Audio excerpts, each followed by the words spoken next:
ఏది అయినా ట్రై చెయ్యి ఆచి చికెన్ మసాలా. ఆచి చికెన్ మసాలా. సేనానిగా వ్యూహం నాది, పాటించాల్సింది మీరు అంటూ జనసేన క్యాడర్ కి క్రిస్టల్ క్లియర్ గా చెప్పారు AP deputy CM Pawan Kalyan. కూటమితో ఎలా ఉండాలి, పార్టీలో ఎలా ఉండాలన్న దానిపై కార్యకర్తలకి ఫుల్ గా క్లారిటీ చేశారు అధినేత. ఇష్టం వచ్చినట్టు చేస్తానంటే కుదరదని పార్టీ కార్యకర్తలకు వార్నింగ్ కూడా ఇచ్చారు.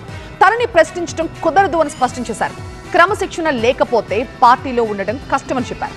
లోకల్ వార్ కి కట్టుదిట్టంగా వెళ్లబోతున్న సంకేతాలిచ్చారు. AP deputy CM Pawan Kalyan ఓ రేంజ్ లో ఫైర్ అయ్యారు.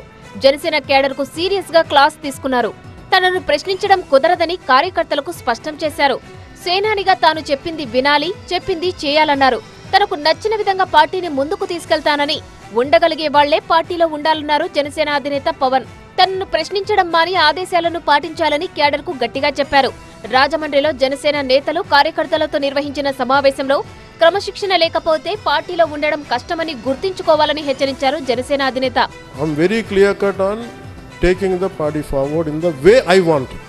నేను ఏదన్నా చేశానంటే నేను కింద నలిగి వచ్చాను, గుర్తుపెట్టుకోండి. సో నేను పార్టీని నడపటం చాలా చాలా స్పష్టంగా ఉన్నా. Either you fall in line or you fall out of line అంతే. అది ఎప్పుడు నేను కమాండ్ ఇస్తాను, మీరు ఫాలో అవ్వండి అంతే. మీరు నన్ను సేనాని అన్నారు, ఈరోజు చెప్తున్నాను. నేను ఇప్పుడు దాకా అనలా. మీరు నన్ను సేనాని అన్నారు, మీ సేనాని చెప్పింది మీరు వినండి అంతే. ఇంక నేను దీంట్లో మీరు నన్ను ప్రశ్నించకండి. ఎందుకంటే నేను ఆలోచిస్తే బెస్టే ఆలోచిస్తాను, కాంప్రమైజ్ అవ్వండి. గొడవ పడితే అది మిమ్మల్ని పెంచాలి కానీ తగ్గించకూడదని పార్టీ నేతలకు పవన్ కళ్యాణ్ సూచించారు. అక్కడక్కడ కూటమి పార్టీలతో అనైక్యత, పార్టీలో అంతర్గత వివాదాలపై కూడా పవన్ స్పందించారు. పార్టీ నేతల నుంచే విషయాలు లీక్ అవుతున్నాయని, క్రమశిక్షణతో నడుచుకోవాలంటూ క్యాడర్ కి పవన్ క్లాస్ పీకారు. కమిటీల ఏర్పాటులోనూ ఎవరూ నోరెత్తొద్దని వార్నింగ్ ఇచ్చారు. కూటమితో ఎలా ఉండాలి, పార్టీలో ఎలా ఉండాలనే దానిపై క్యాడర్ కు, లీడర్లకు ఫుల్ క్లారిటీ ఇచ్చారు. నేను ఎప్పుడు మిమ్మల్ని తగ్గించమని నేను అడగట్లా. మనలో మన అనైక్యతే మిమ్మల్ని అవమానాలు గురి చేస్తుంది.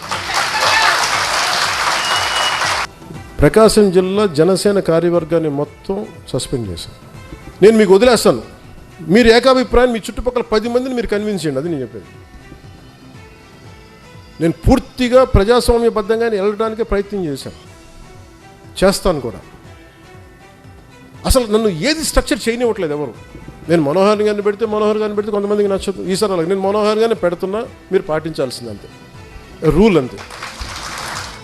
కూటమి పార్టీలతో విభేదాల విషయంలోనూ పవన్ మాట్లాడుతూ మొదట మన బంగారం మంచిగా ఉండాలని సలహా ఇచ్చారు. కూటమితో విభేదాలు పీక్స్ కి వెళ్లినప్పుడు చూసుకుందామన్నారు. ఇక నుంచి జనసేన కట్టుదిట్టంగా ముందుకు సాగుతుందని, నాయకులైనా కార్యకర్తలైనా డిసిప్లిన్ లేని వాళ్లు పార్టీ నుంచి వెళ్లిపోవచ్చని నిర్మోహమాటంగా చెప్పేశారు. ఎందుకంటే నేను ఇంకా నాయకులు తప్పులు కానీ ఎవరైనా సరే నేను ఉపేక్షించాను. నేను పబ్లిక్గా చెప్పేస్తాను. ఎందుకంటే మీరు పబ్లిక్గా మీ ఇష్టాలకి మీరు మాట్లాడేస్తున్నప్పుడు నేను మిమ్మల్ని కూడా నుంచోబెట్టేస్తాను, కార్యకర్తల ముందు నుంచోబెట్టేస్తాను. ఒక కార్యకర్త తప్పు చేస్తే మిగతా కార్యకర్తలు కూడా దాన్ని కరెక్ట్ చేసుకోవాల్సిందే. మనందరం కలిసి ఒక తాటిపైన నడుద్దామంటే అందరికీ బాధ్యత లేకపోతే, మటుకు ఏకాభిప్రాయం లేకపోతే మీరు ఉండదు దీంట్లో. సంతోషంగా వెళ్ళిపోయి నాకు ఇబ్బంది లేదు. మొత్తంగా రాబోయే స్థానిక సంస్థల ఎన్నికలకు కట్టుదిట్టంగా వెళ్లబోతున్నామని జనసేన క్యాడర్ కు పవన్ సంకేతం ఇచ్చారు.